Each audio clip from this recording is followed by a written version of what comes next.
જાતને શારીરિક રીતે તંદુરસ્ત માનસિક રીતે મજબૂત અને ભાવનાત્મક રીતે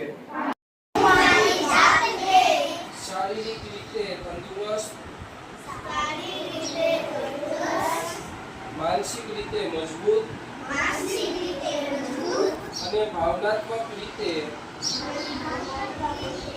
સંતુલિત બનાવીશ.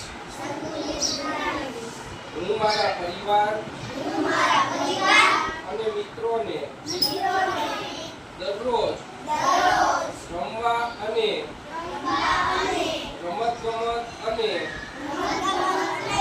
તંદુરસ્તીની પ્રવૃત્તિઓમાં ભાગ લેવા માટે પ્રોત્સાહિત કરીશ. હું મારા પરિવાર